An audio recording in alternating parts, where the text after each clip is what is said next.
I sat in my parents' living room, watching my brother Kason pace dramatically across the hardwood floors I'd secretly paid for. The same floors that had cost an extra $12,000 because Mom insisted on Brazilian cherry. The same floors I'd been told I wasn't welcome to walk on when I suggested they downsize 5 years ago. My name is Ren, and I'm the family failure who just finished paying off their mortgage. It's a temporary setback, Kason announced, running his hands through his perfectly styled hair. I just need everyone to pitch in a little. 20,000 should cover it until the next quarter. Aunt Natalia gasped sympathetically. Oh, sweetheart, of course we'll help. I took another sip of wine and kept my mouth shut. The familiar weight of disapproving stares pressed against my skin as relatives reached for their phones, already pulling up their banking apps. My sister Paisley shot me a pointed look from across the room. Ren, my mother Virginia's voice cut through the murmuring. Aren't you going to help your brother?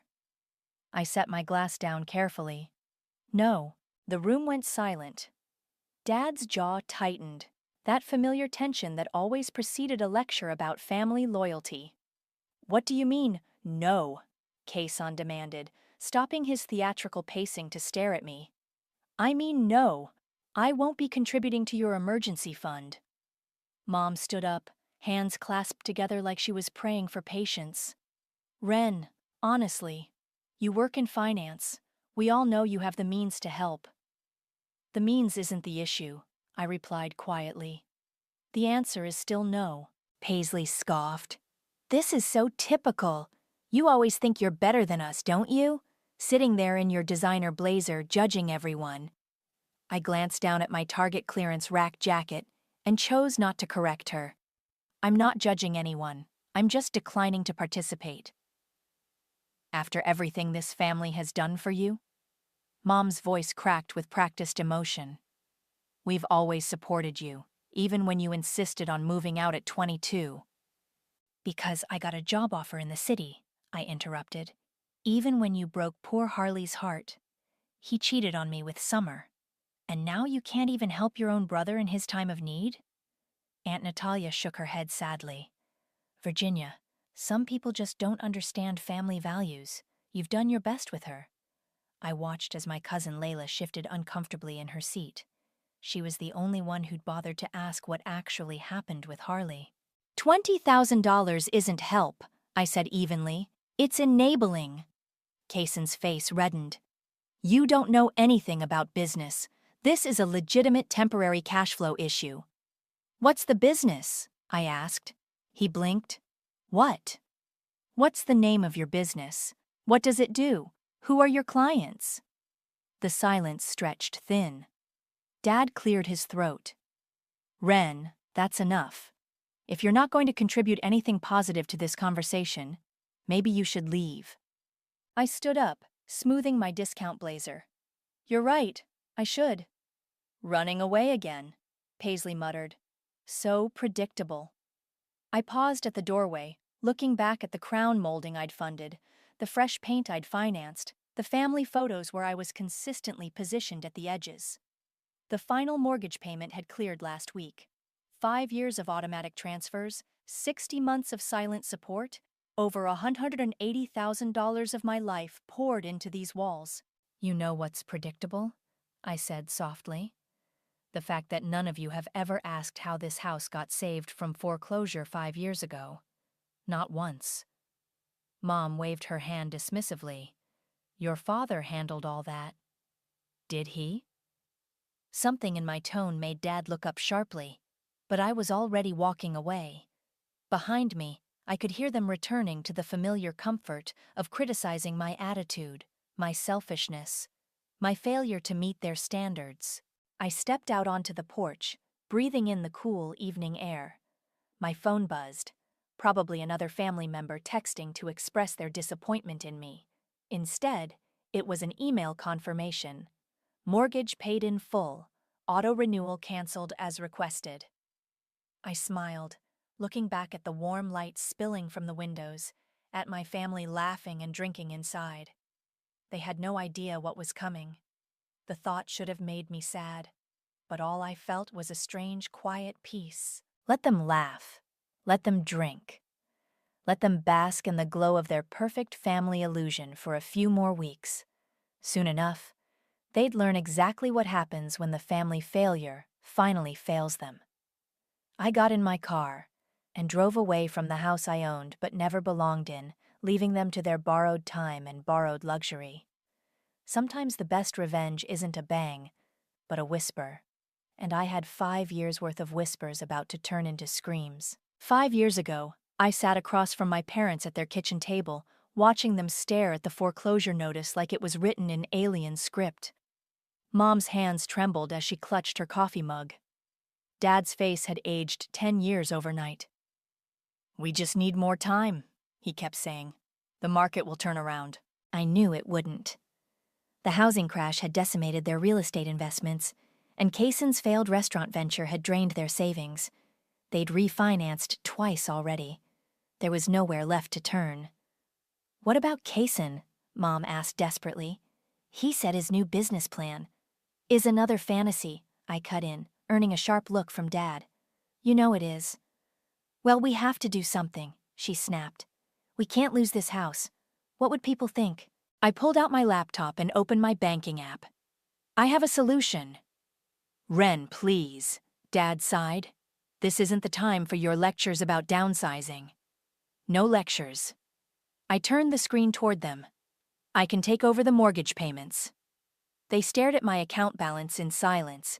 Years of living below my means, investing wisely, and staying out of drama had left me with substantial savings. "Absolutely not," Dad said firmly. "Why not?" "Because," he struggled, "because we're the parents. We take care of you, not the other way around." I laughed quietly. "When was the last time you actually took care of me?" The truth hung heavy between us. They hadn't supported me since college. Every crisis, every family emergency fund had gone to Kaysen or Paisley. "I have conditions," I said, pulling out a document I'd prepared. "The payments will be automatic, directly to the bank. No one else in the family needs to know. You keep living your life, maintain your image, whatever makes you happy. But this stays between us." Mom reached for the paper, but Dad pulled it away. "This isn't right. Neither is losing everything because you won't accept help from the wrong child." His face reddened, but Mom grabbed his arm. "Quentin, please, we don't have a choice." 2 hours later, the papers were signed. I'd become their secret savior, and they'd become my silent burden. The memory faded as my phone buzzed, bringing me back to the present. A text from Layla. "Can we meet for coffee? That thing at the reunion. I need to talk to you." I met her at a quiet cafe downtown. She was already there, fidgeting with her cup sleeve. "Kaysen's lying," she blurted out as soon as I sat down, "about the business emergency." "I know. No, you don't understand. He came to me first, before the reunion. Tried to get me to invest in some crypto scheme. When I refused, he got angry and admitted he's in debt to some really bad people." I stirred my coffee slowly. Not surprising. "Aren't you worried about him?"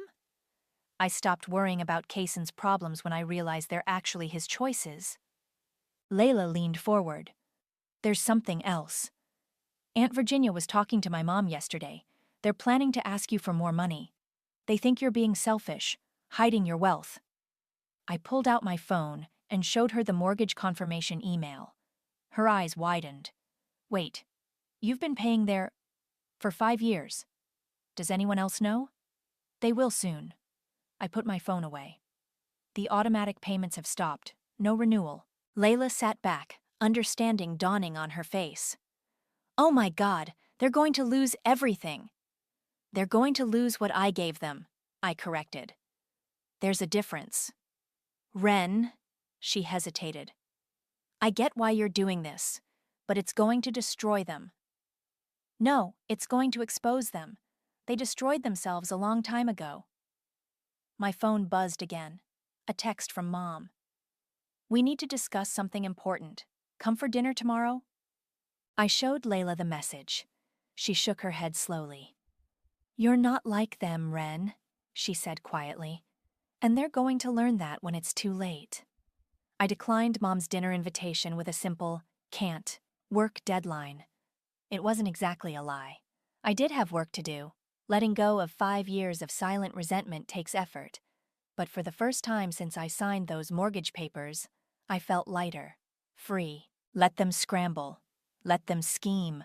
Let them try to manipulate more money out of their family failure. The house of cards was already falling. They just didn't know it yet. I hugged Layla goodbye and walked to my car, leaving my coffee untouched. I didn't need caffeine anymore. The thought of what was coming was energy enough. My mother's number flashed across my phone screen for the 3rd time that morning. I let it ring while finishing up a work report, knowing exactly what was coming. When it finally stopped, a text appeared. "Ren, please, this is important. Call me." I took a deep breath and dialed her number. She answered on the first ring. "Finally! I've been trying to reach you all morning." "I was in meetings," I lied. "What's up?" "Well," she paused for dramatic effect. "I wanted to talk to you privately about Kaysen's situation, away from all the drama at the reunion." I continued typing, letting the silence stretch.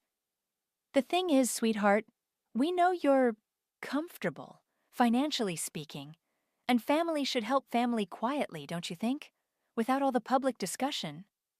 "Mom," just hear me out. 20,000 is a lot to ask publicly. I understand that. But maybe we could arrange something more discreet. A private contribution? I know you have money, Ren. We're family." The condescension in her tone made my fingers pause over the keyboard. 5 years of similar conversations flooded back. Always about Kaysen, always about money, always with that same patronizing voice. "No," I said simply. "Excuse me?" "I said no. I won't be contributing anything, publicly or privately." She sucked in a sharp breath. "I don't understand why you're being so difficult about this. After everything we've done—" "What exactly have you done, Mom? I raised you. I supported your choices even when they were questionable." I laughed quietly. "Name one choice of mine you actually supported." The silence was telling. "This isn't about my choices," she finally said. "This is about helping your brother in his time of need. Kaysen's entire life is a time of need. I'm done enabling it." "How dare you? He's trying to build something, to make something of himself." "By scamming family members out of their savings?" Another weighted pause. "What are you talking about?" "Ask Layla about the crypto scheme he tried to pull her into. Or don't. I don't care anymore." "You're just jealous," she snapped. "You've always been jealous of your brother's ambition." I closed my laptop, suddenly tired. "Goodbye, Mom." "Don't you dare hang up on me. We're not finished." I ended the call and blocked her number. Within minutes, my phone exploded with notifications. Kaysen had posted on social media. "Some people don't understand loyalty. Sad when money matters more than family. Chas, toxic sibling. Chas, family first." Paisley commented. "Some people were just raised different. Thank God Mom and Dad taught us better values." I screenshot the posts without commenting. Evidence for later. My work phone rang. It was Cole, my boss. "Ren, got a minute? The Singapore account needs immediate attention." "On it," I replied, grateful for the distraction. "You okay? You sound tired." "Family stuff. Nothing important." "Ah," he said knowingly. "Well, if you need to take some personal time—" "Actually, I'd rather work. Work makes sense. That's why you're my best analyst. Speaking of which, that promotion we discussed, the paperwork's ready whenever you are." I glanced at my phone. 3 missed calls from Dad now. "I'll stop by your office this afternoon." After hanging up, I checked my email. There it was, buried between meeting requests and quarterly reports. A notice from the bank. "Mortgage closed. Contact us regarding new mortgage arrangement." I forwarded it to my parents' email address without comment. Let them puzzle over that for a while. My phone buzzed again. Layla. "They're talking about getting a lawyer to force you to help. Something about family financial obligation laws." I snorted. Tell them to go ahead. I'd love to see their faces when they have to explain their finances in court. This is going to get ugly, isn't it? It's been ugly for years, Layla. The only difference is now everyone will see it. A final text came through from an unknown number. I recognized Aunt Natalia's writing style. Your mother is in tears. I hope you're happy with yourself. We always knew you'd turn on your family eventually. Shame on you. I saved the message with the others. More evidence for the storm that was coming. Opening my desk drawer, I pulled out a folder labeled Family Finances. Inside were 5 years of mortgage payments, bank statements, and emails. Everything documented, everything dated. They wanted to talk about family obligations? Fine. Let's talk about all of them. The first panicked call came at 6 a.m. I watched my mother's name flash across my screen while sipping my morning coffee. By noon, I had 17 missed calls, 32 text messages, and 1 hysterical voicemail. Ren, something's wrong with the house paperwork. The bank says, I don't understand. Call me immediately. I forwarded the voicemail to my secure email, documenting everything. Then I went back to work. At 2 p.m., Paisley stormed into my office. I didn't bother asking how she got past security. What did you do? She demanded, slamming her hands on my desk. I calmly moved my coffee away from her trembling fingers. I assume Mom got the bank notice? The mortgage is closed. How is that even possible? Dad said everything was handled. Clearly not. Fix this, she hissed. Whatever game you're playing, fix it now. I leaned back in my chair. I'm not playing any games. The mortgage is paid off, that's all. Paid off? By who? Whom? Don't you dare get smart with me. Mom's having a breakdown, Dad's not making any sense, and Kaysen— Let me guess, I interrupted. Kaysen's disappeared? Her face flushed. He's dealing with some business matters. Is that what we're calling it now? My office phone buzzed. Ms. Walker, your 2:30 is here. Thank you. Send them in. I stood up. You need to leave, Paisley. I'm not going anywhere until— Security will remove you if necessary. Your choice. She grabbed her designer purse, probably bought with borrowed money, and pointed a manicured finger at me. This isn't over. Family meeting tonight. Be there. No. Excuse me? I said no, I'm done with family meetings. You don't have a choice. I smiled thinly. Actually, I do. That's what none of you have ever understood. My 2:30 appointment appeared in the doorway, Cole, with the promotion paperwork. Paisley took one look at him and stormed out, nearly knocking over a potted plant. Family troubles? Cole asked, raising an eyebrow. Nothing I can't handle. My phone buzzed again. Layla. Your dad's at my parents' house. He's talking about second mortgages. Kaysen's not answering anyone's calls. I replied, stay out of it. Trust me. Another text arrived, this time from Dad. We need to talk face to face, now. I turned my phone off and focused on Cole. Let's discuss that relocation package. By evening, my inbox was flooded. The family group chat had exploded. Mom. Emergency family meeting tonight, non-negotiable. Paisley. Someone needs to explain where all the money went. Aunt Natalia. I always said that house was too much trouble. Dad. Everyone calm down. We'll sort this out. Kaysen. No response. I stayed silent, watching the chaos unfold. Another message from Layla popped up. They're saying you somehow sabotaged the mortgage, that you must have done something illegal. I laughed out loud in my empty apartment. If they only knew how legal everything had been. How meticulously I documented every payment, every transaction, every conversation for 5 years. My landline rang, the one number they didn't have. It was Cole. Promotion paperwork's processed. You can start in the Seattle office next month if you want. I looked around my apartment, at the boxes I'd already started packing. Perfect timing. Everything okay? You seemed tense earlier. Just watching a house of cards collapse. Anything I should worry about?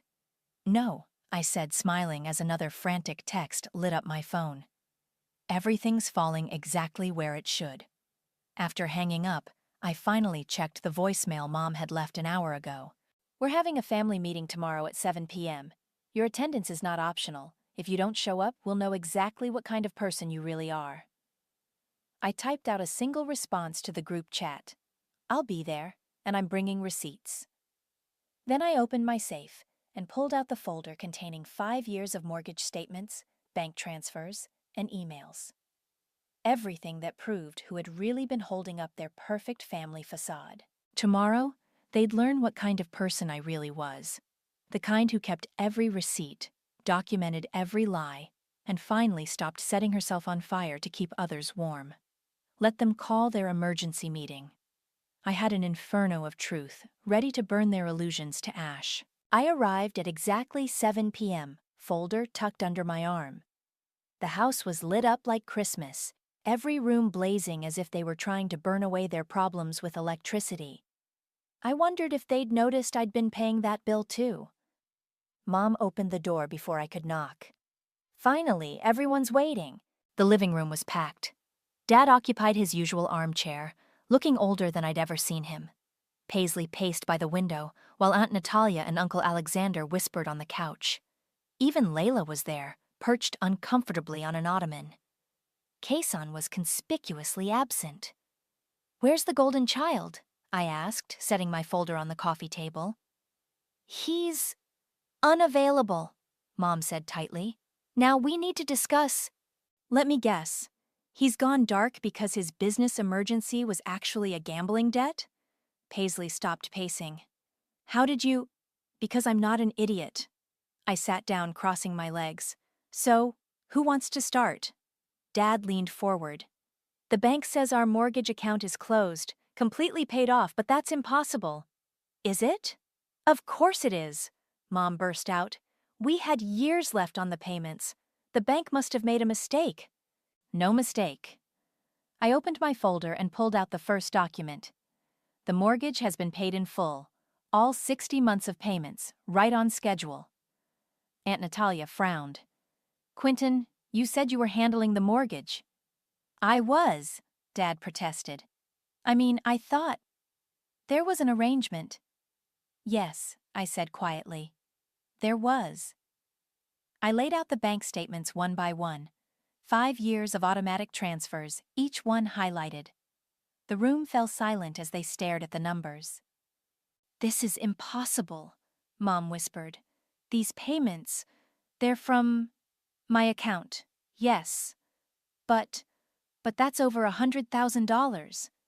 $183,420 to be exact." I placed the final statement on top, plus property taxes, insurance, and utilities. Paisley grabbed one of the papers. "I don't understand. Why would you—" "Because 5 years ago this house was about to be foreclosed. Remember that, Dad? After Kason's restaurant failed and drained your savings?" He wouldn't meet my eyes. "You've been paying our mortgage?" Mom's voice was small. "All this time? Someone had to, and we all know it wouldn't be Kason." "Why didn't you tell us?" Aunt Natalia demanded. I laughed. Would it have mattered? Would it have changed how you treated me? How you all talked about me? "You're just doing this to hurt us," Paisley accused, her voice cracking. "To make us look bad." "Hurt you?" I stood up slowly. "I carried you. All of you. For 5 years I carried this family while you called me selfish. While you praised Kason's ambition and mocked my career. While you told everyone I was a failure because I wouldn't help the family." Layla spoke up from her corner. "That's why you never bought a house of your own. Couldn't afford both mortgages. Not that anyone ever asked why I was still renting." Mom started crying, real tears this time, not her usual performance. "But why stop now? Why tell everyone like this?" "Because I'm done. The mortgage is paid. The automatic payments have stopped. And now you all get to experience what it's like when the family failure finally fails you." "We'll lose everything," Dad said hoarsely. "No. You'll lose what I gave you. There's a difference. I gathered my documents back into the folder. You have 30 days to figure out new arrangements. I suggest you start by asking Kaysen about that $20,000 he needed. I'm sure he'll be happy to help, given his family values. Ren, please. Mom reached for my arm. We can talk about this. We could have talked about it 5 years ago, or 4 years ago, or any time in between. But you didn't want to talk. You wanted to take and judge and pretend. I pulled away from her grasp. The pretending stops now. You can't just walk away, Paisley protested. We're family. No, I said, heading for the door. We're just people who share DNA and a mortgage I paid for. There's a difference there, too. I left them in their borrowed luxury, surrounded by the evidence of their hypocrisy. Behind me, I could hear Mom starting to sob, Dad trying to talk about refinancing options, Aunt Natalia already on the phone spreading the news. Let them scramble. Let them cry. Let them finally face the truth about their perfect family and their failure daughter. I had receipts for everything, except their love. And that, I realized, was the only debt that really mattered. The fallout spread through the family like wildfire. By morning, my phone was flooded with messages from relatives I hadn't heard from in years. Some were furious, calling me manipulative and cruel. Others suddenly wanted to reconnect, probably hoping I had more secret money to share. I deleted them all. Layla's text was the only one I read. They're more angry at being exposed than at what they did to you. I was in Cole's office when Paisley made her second appearance at my workplace. Your sister's here again, my assistant messaged. Security is asking what to do. Don't let her up, I replied, then turned back to Cole. About that Seattle position. The office is ready whenever you are. He studied my face. Family still giving you trouble? Not for much longer. I signed the transfer papers. When can I start?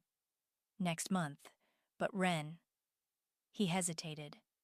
Are you sure you want to leave like this? My phone buzzed.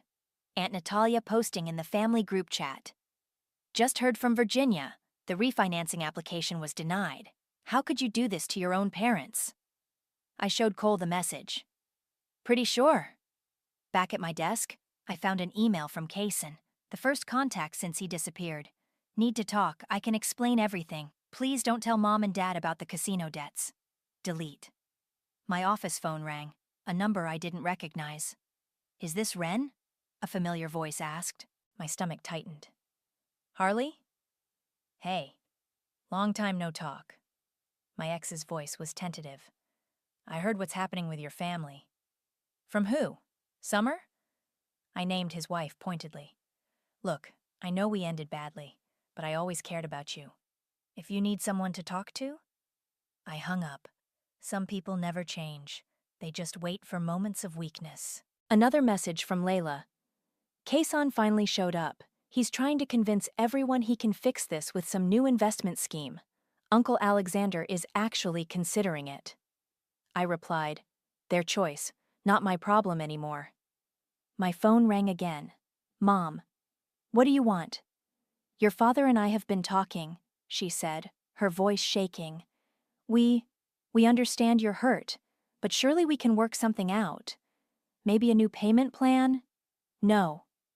Ren, please. This house, it's our home. No, Mom.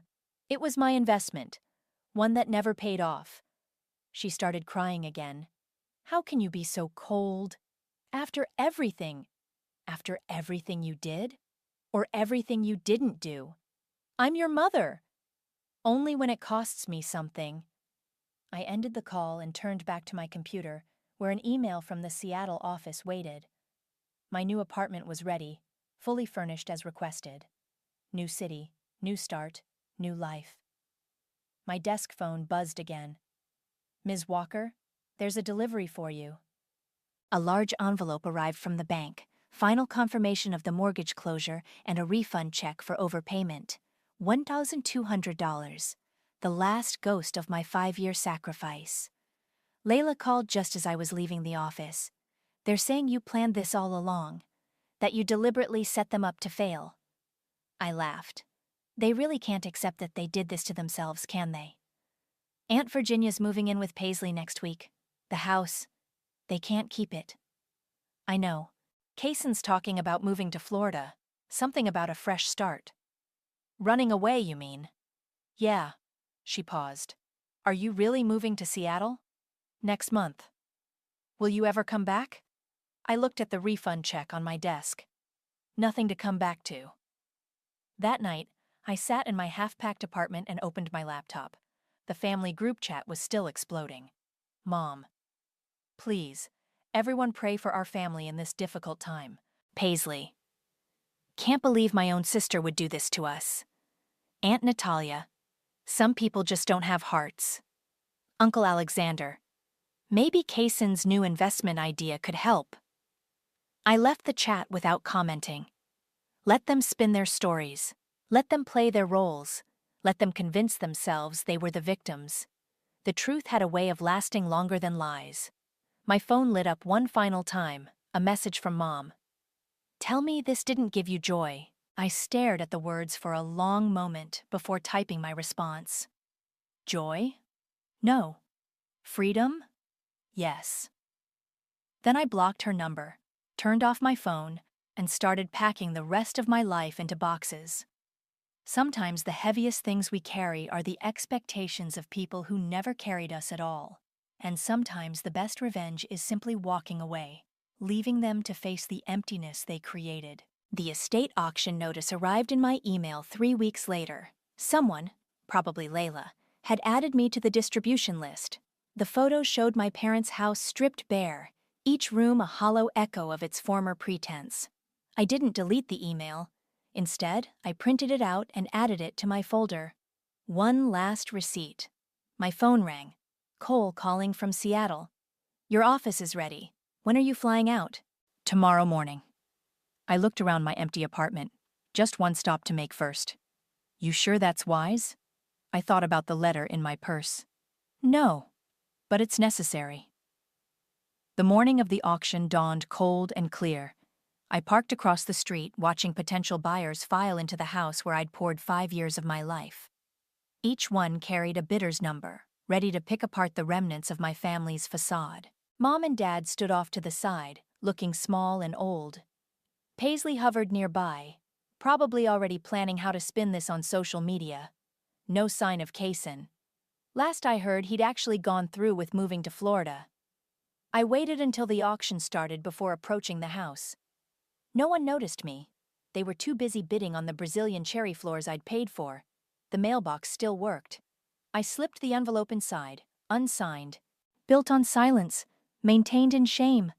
Let it fall with your lies. I wondered if you'd come. I turned to find Layla standing behind me. Just saying goodbye, I said. To the house? Or to them? Both, neither. I shrugged. Does it matter? She glanced at the auction scene. Aunt Virginia's been telling everyone you'll change your mind, that you'll swoop in at the last minute and save them again. Of course she is. Will you? I laughed softly. Would you? Inside, I could hear the auctioneer's voice rising. Sold! To bidder number 47! Mom's cry carried across the lawn. Dad put his arm around her, but his face was blank, defeated. Paisley was already walking away, phone to her ear, probably calling her husband to complain about having to house her parents. They're saying you destroyed the family, Layla said quietly. The family destroyed itself. I just stopped holding the pieces together. A moving truck pulled up. The new owners weren't wasting any time. I watched as Mom sank to her knees, her perfect image finally cracking completely. Shouldn't you? Layla gestured toward them. No. I turned away. I've spent enough time picking up their pieces. My phone buzzed, a text from Kaysen. Found out about the gambling debts, didn't you? That's why you stopped the payments. Real nice, sis. Real nice. I showed Layla the message. She shook her head. Still making it about him. Some things never change. But some things do. I deleted his number. My flight leaves in 3 hours. Seattle, right? New job? New everything. She hugged me suddenly. They never deserved you, you know. I know. That's why I'm leaving. Behind us, the auctioneer continued. Next item. Family portrait collection, including frames. I didn't stay to hear the bids. Some things weren't worth their price, no matter how much you paid. Back in my car, I took one last look at the house. Mom had recovered enough to stand, leaning heavily on Dad. Paisley was back, gesturing dramatically as she talked to the auctioneer. The new owners were already measuring for renovations. My phone lit up with notifications. Mom, if you're reading this, it's not too late, please. Paisley, hope you're happy with yourself. Aunt Natalia, some daughter you turned out to be. Layla, safe travels, don't look back. I started the engine and pulled away from the curb. In my rearview mirror, I watched the house shrink, becoming smaller and less significant with each passing block. The guilt I'd expected to feel never came. Instead, there was only a quiet certainty, a peaceful understanding that some debts can never be repaid. Not because they're too large, but because they were never valid to begin with. At a red light, I opened my banking app and looked at my account. Without the mortgage payments, my balance was higher than it had ever been. Enough for a down payment on my own house, maybe. Or investments that would actually pay returns. The light turned green. I drove toward the airport, leaving behind the house that was never a home, the family that was never mine, and the weight of expectations I was finally strong enough to set down. Sometimes the heaviest chains are the ones we forge ourselves. And sometimes, the strongest thing we can do is finally let them break. The Seattle rain tapped against my office window as I reviewed the quarterly reports. My phone buzzed. Layla's weekly check-in. You'll never guess who showed up at my door yesterday. Kaysen, back from Florida claiming he's found himself. Asked if I knew your new address. I smiled. What did you tell him? That he lost the right to know that information about $180,000 ago. My assistant knocked, holding a certified letter. This just arrived for you. The bank's logo caught my eye. Inside was a check for $1,200. Final account reconciliation, overpayment refund. I stared at the amount, the exact cost of the Brazilian cherry flooring my mother had insisted on. The universe had a sense of humor after all. Still there? Layla asked. Yeah, just got the last piece of the puzzle. Speaking of pieces, did you see Paisley's social media post? I hadn't. I'd blocked them all months ago. But I could imagine something sanctimonious about forgiveness and family loyalty, probably with a filtered photo of her comforting our mother. Mom and Dad are living in her guest house now, Layla continued. She makes sure everyone knows what a sacrifice she's making, though she conveniently leaves out the part about charging them rent. Of course she does. I picked up the check again. Hey, want to help me do something? An hour later, I was on a video call with the director of a women's financial independence charity.